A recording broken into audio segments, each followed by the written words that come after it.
Please subscribe to help you and your motorcycle perform better. Over the years, we've done an enormous amount of motorcycles. Wow, since 2006. And pretty much every category. Some categories are lacking, I admit, with adventure bikes and dirt bikes. We'll see if we can improve on the product offering in the channel on that. But one category has been missed, period, end of story. And I often get politely asked and sometimes nudged in the ribs as to why that one category has not featured. I think it's time to rectify that. And I'm sure you're curious what it is. It is a 2008 Road King. It has the original tires on from 2008, so that tells you it's not been ridden very much. It is completely dressed, which I think is the right term, I'm not sure. It has all the accessories. It is very nicely appointed, and it also comes with these slip-ons. So there's a bit of work to do here. And first and foremost, all that work revolves around the chrome. There's a pretty steep hill right outside my house. Down that hill. And then I tried to turn the corner to the right. And the bike went. You probably saw how rusty those spokes were.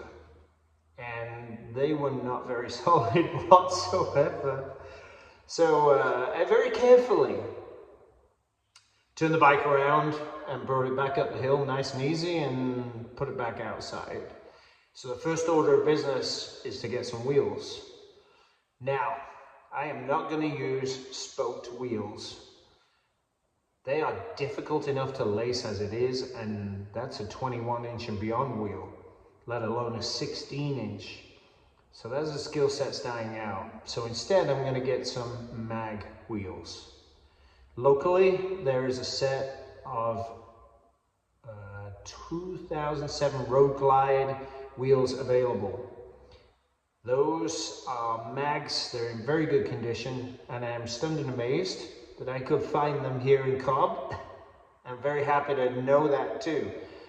So we'll procure those wheels. They are non-ABS wheels. So we have to figure out all new bearings, all new spacers, because when you switch wheels, you have to do it the right way. So Vulcan Motorworks was pointed out to me as a very good source of information. Reached out to them in regards to what's involved, and they offer conversion kits. How great is that? It actually comes in a box. So you knock the bearings out of the transplant wheels, you put the bearings in you need, and then those bearings and spacers also convert from non-ABS to ABS. So it just comes as a kit. How great is that? So we'll get those ordered. We'll go ahead and fit the wheels, and then based on fitting the wheels, that should give us a bike that we can safely ride.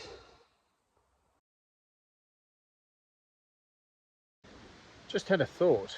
I don't have a bearing puller, and I have a few things. I need to go see Rick at Wine Country Machine and Tool so we can get this job done. And also, not only that, but Rick will do all the precision measuring. He'll make sure everything works right, sets right.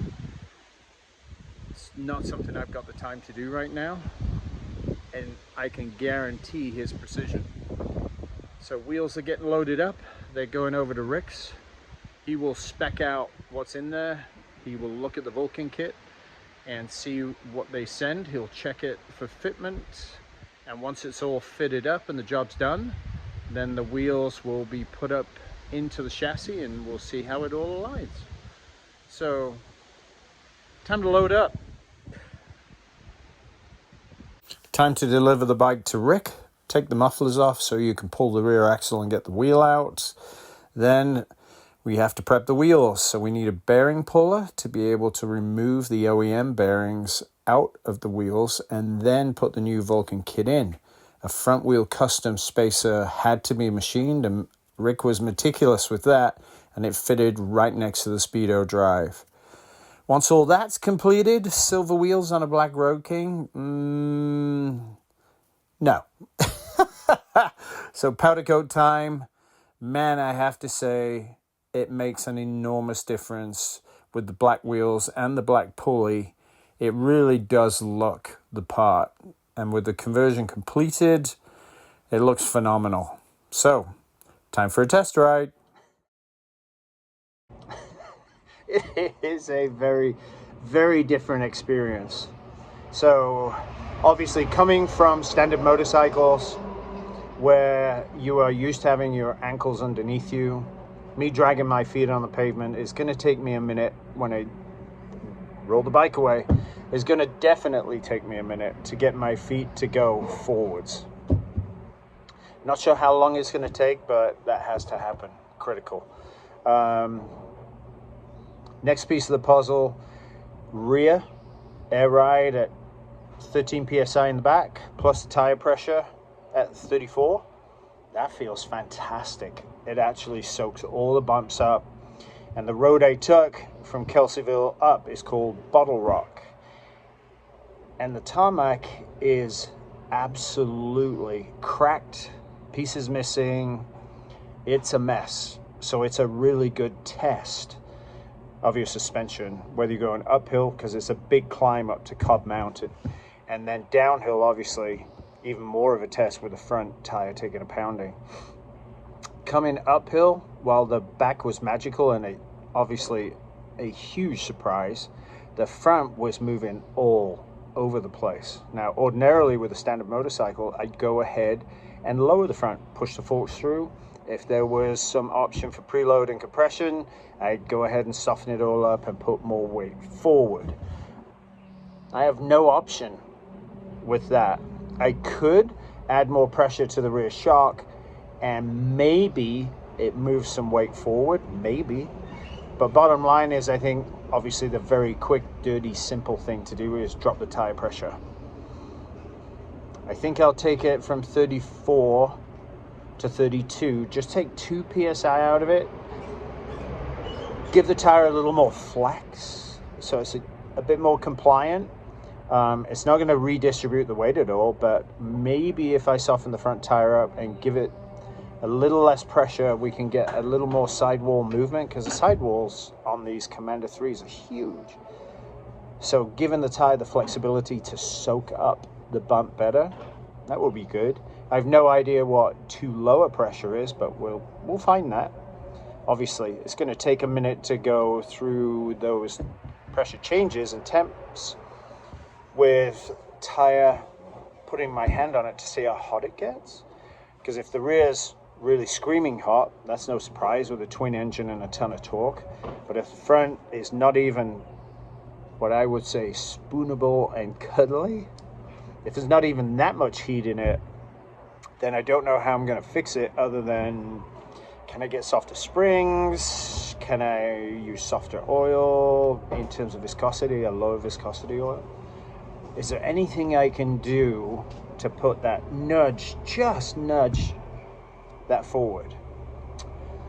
So that's the initial seat of the pants review. Now let's switch to the ergo review and see what I have to say there. All right, first ride complete. And it was a short one from Rick's shop to get it up here to Cobb Mountain. And what did I figure out? Well, let's get on the bike and actually show you. So the one thing that I found was incredibly painful is this. I am not used to that down angle. I'm used to having my hands a little higher. So this down angle puts a lot of pressure on my arm and especially my shoulder. Other part is the levers are way up in the air, and that's true of both sides, even more so on the brake. So fingers are way up here.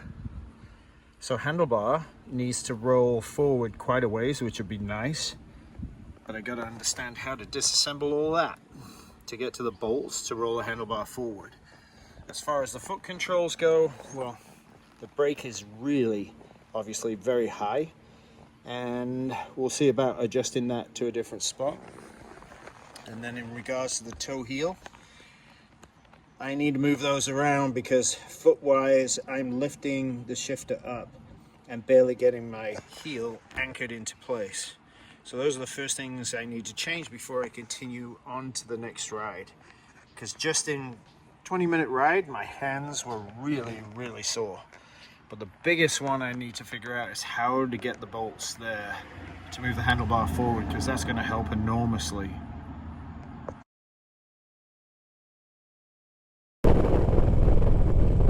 Now we're going to take Highway 175, which is the complete antithesis of Bottle Rock Road.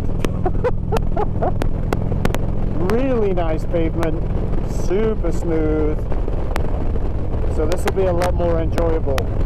The other piece and why I want to take this section of road is because it's tight and twisty, and I want to test the agility of the Road King. Engine braking, surprisingly, there isn't a huge amount. Very surprisingly. But next probably 3 miles is pretty twisty and turny, so we will see how the bike responds. So on gas, holds this line just fine. Yeah, there isn't a whole ton of engine braking, but it takes very little energy and effort to counter steer the bike.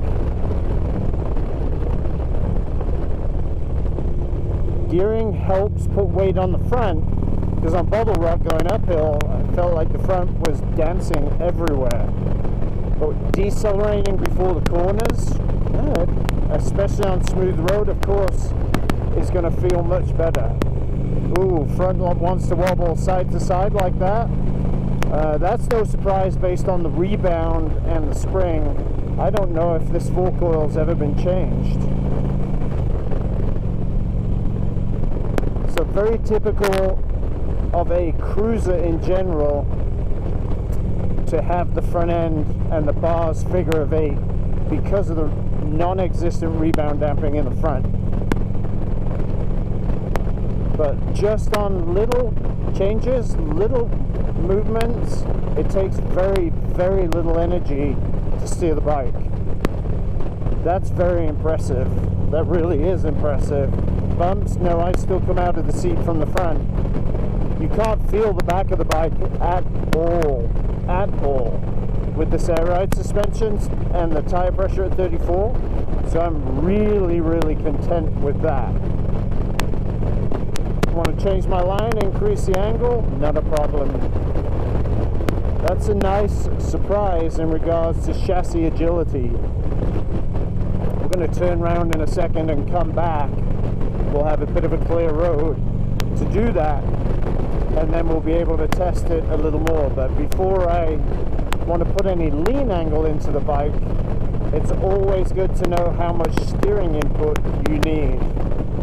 And based on what I just experienced there, not a whole lot. We're coming up to a straight section, so I'm going to cut the camera right here, find a turnaround point.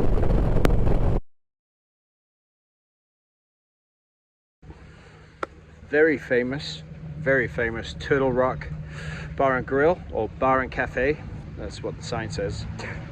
A very famous hangout here in Northern California on the Lake Berryessa Loop. So from Cobb to here, it's about an hour and a half. Just take your time, nice and steady, no rush. As I can't move the handlebars, these are sore, very tingly, and there's nothing to be done about that for the time being. Seat, very comfortable, but since prostate surgery, not comfortable for me. The front of the seat, the way it comes up, it's definitely got too much material there for me. It's causing a pressure point, and I need to reshape it. It's probably a better word. Tire pressure lower in the front, definitely huge improvement, but still very tap tap Morse code in the front. Maybe I'll take a pound out, but the next leg is incredibly smooth. I mean, it's really, really smooth. Once we take a left and go to Berryessa itself. Outside of that, the only other thing I noticed is that my left leg needs to go way over there. Way over there. Because that crankcase cover is hot.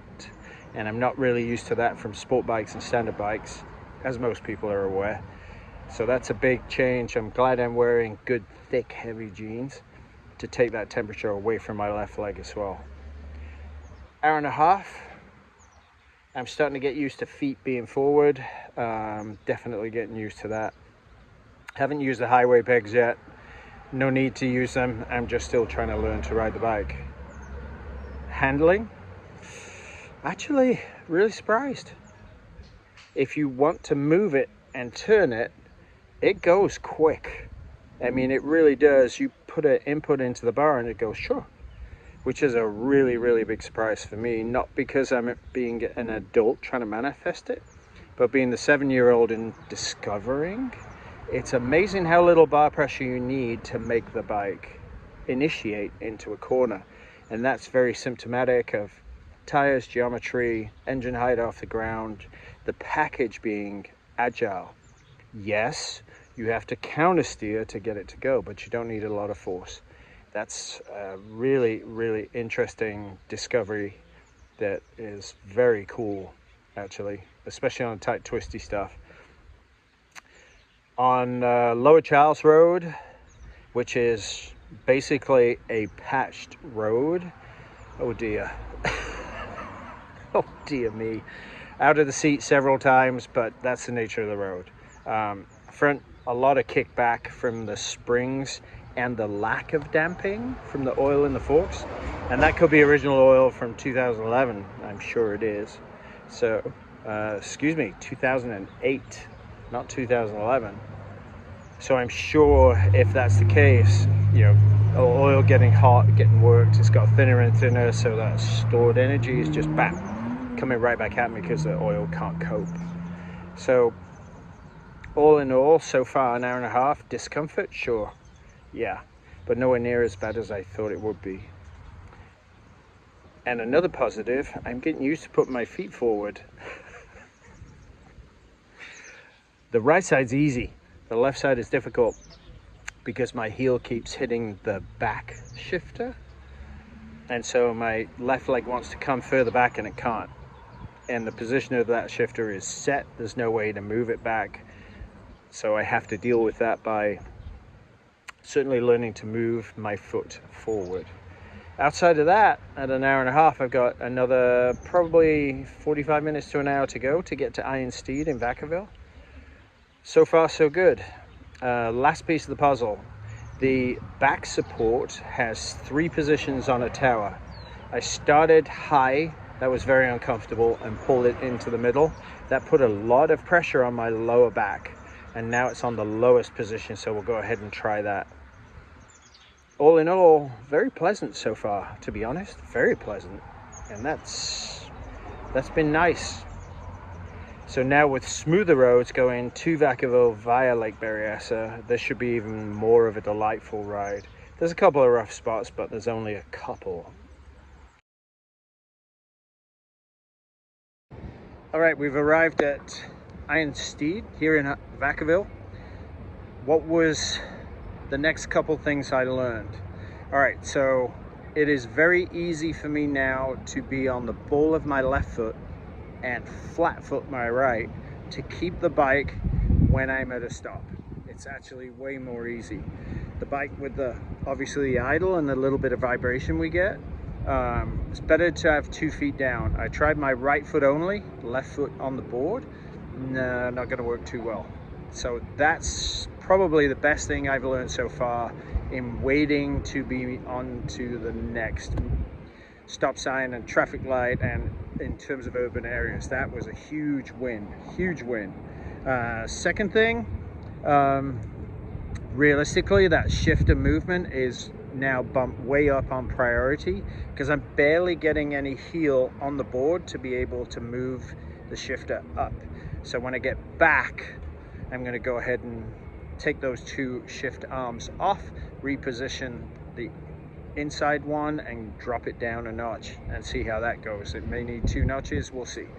But that's bumped way up. The other thing I wasn't really quite aware of is that seat is actually creating pain. So the front of the seat has to get sculpted out for me after the prostate surgery. So that's urgent. That especially if I'm going to sit on this for 2-3 hours to do a longer test, then that's going to be mandatory. Outside of that, I'm going to go inside and look at some handlebars and see what might be a good replacement for the stock bars, because that to me now is my fingers. By the time I got here, and that was what, 2.5 hours roughly, my fingers were numb. So obviously I can't go on a nice ride and go all day. Not going to happen. I can't get that out of my hands. So that's done. I've got to fix that pretty quick as well. The backrest on the lowest setting, perfect, very comfortable, really love it there, not a problem at all. What's next? Well, I don't really want to use the highway pace. That's weird. But next is actually freeway, because I want to try on an extended run of about 1 hour and 45 to go the long way from Vacaville to Dunnigan on the 505, then head north on the 5, and then cut in on Highway 20 at Williams.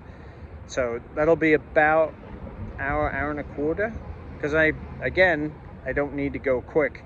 The other thing I want to learn and understand is with the windshield, how does the aero work? When does it push in on you? So we're going to do 60, 70, 80 miles an hour and see how the aero works with that stock windshield. Where does it come in and funnel in? What does it do to your helmet? All the other usual stuff about touring at a decent clip. I have no intention going past 80 because that's stupid. I don't want to get a ticket and I don't want to lose the bike. So let's see on the next piece of the puzzle how that works. We don't need video footage doing that at all. That doesn't make any sense. So I'm not going to put any freeway footage in. It really doesn't make any sense, but I'll come up with what I thought and then do a download in Williams and let's see where we are, because once we get on Highway 20, that's 60 miles an hour for 40 miles. And it's mostly straight with a couple of twisties here and there. Nothing spectacular, just a beautiful, nice, easy flowing road, really, which will suit the Road King Classic perfectly. All right, time to suit up again, and then get this section completed and then try and get home before dark. That'd be nice. Remember I was talking about handlebars and how I need to get that drop part, which really is hurting me, away. Well, look at these thrashing bars. They got an 1-inch clamping area, they got a small rise, but look how straight they come out for my hand. So instead of being like this, it's gonna be like that. 169 bucks, I think. Why wouldn't I buy these bars and be 100% more comfortable all the time? So maybe we'll get these installed.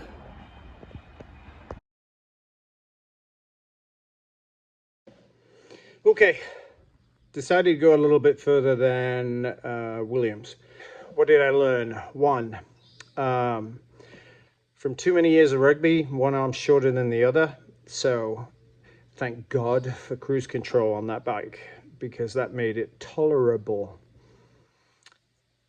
Right hand could have 2 fingers on it, on the grip, and that was comfy. A left hand, not even, 2 fingertips, and that would keep me balanced. So rotation of the bar, not forward, but backward, would have been somewhat better, but in reality, it would have been a nightmare. So purchasing a new bar, going to be critical. So that has bumped itself to the top of the list. Aerodynamics from the windshield. 60 beautiful, pleasant, very comfortable. 68 to 72, minimal helmet buffeting. The windshield's about here on me, and it wasn't a problem at all. Interestingly, the wind would come around under the bars and push against my waist. That was actually nice for some cooler air over my body with the vents open in the jacket. I like that. 80 miles an hour to 84? No. No. Just sitting there going, trying to keep your head still from all the buffeting and a lot of it. So I found the sweet spot for cruising, should we say, on the freeway or your motorway, depending on what country you're on, Autobahn, Autostrada. That will probably work out to be the best speed. Floorboards. It was so nice with the right floorboard to be able to move my leg all the way forwards and all the way back. There's a huge amount of space there. I am going to remove the heel shifter and take it off. I don't need it. I'd much rather have the leg movement forward and backward to be able to position my foot where I want it on that board. And that's going to make the trip, no matter how long I ride, a lot more comfortable for my feet. A little bit of pain. I wanted to bring it back, but of course the heel shifter part's in the way. So if that's gone, I'm going to be physically a lot more comfortable. Seat, very uncomfortable. Very. So again, handlebar seat, joint priority, I think, at this point. And levers didn't really matter. I actually tried shifting without the clutch up and just feather the transmission a little bit with off throttle. Super slick, bump, bump. So much easier than using the clutch. So I'm actually going to start shifting that way. And it feels like the transmission really likes that too, because it's a very sharp mechanical click and not all the components of the clutch coming apart, shift, clutch coming, no. Way cleaner, way crisper too. And then the only other piece of the puzzle realistically was the back support. Not a fan of where it is. Maybe it's the angle. Maybe it's just pushing too much on my lower spine just above the hip and the rest of it's fine. Might have to reshape it, or at least look at it to try a different dynamic there. There's too much pressure on my lower back. It may just be taking some of that foam out, and it works perfectly. Okay, do I have anything else to add? I don't. Not really. So at this point, it's back down 5, take a right on 20, and take the slow way home. Again, very easy, wide open road, very comfortable. And one thing did become apparent when you're going to make a pass, just literally gently moving your body against the bar initiated the bike to come off 12 o'clock. So it really did emphasize just how little energy is needed into bar input to make the bike initiate a direction. That's been a wonderful, wonderful surprise. Really has. So again, on the way home, not much effort in steering the bike, just going to be some fatigue for me as a human. It's been a very long day in the saddle. By the time I get back, it'll probably be 2.5, 3, 4, 6 hours on the Harley Davidson, having never ridden one. So may as well be in for a penny, in for a pound, right? If you're going to ride it, ride it. 6 hours well spent. Excellent video report too. Some really good things that I've learned about what I need. And then that bike will become a lot more comfortable. Dumping the heel shifter, quite the revelation on the freeway. Why do I need it? I don't. So it can go. All right, I'm going to finish up, close the garage up here at Thunder Hill Raceway. I got the measurements I needed from the exhaust, so I'll go ahead and order that tonight for the DB Killer. And maybe I will have a curry and a pint tonight before I actually get home. That sounds like a really good reward for a long day in the saddle. Yes, if you're curious, it's going to be a Vindaloo. Pint? Not sure yet. We'll see what's on offer. More precision stuff tomorrow. I'm going to sleep on it and I'm going to come up with a priority list, and then we'll see where we are and we'll talk through that, and that will pretty much round the video out. It's been fun. All right, let's go get a curry and a pint. See you in a bit.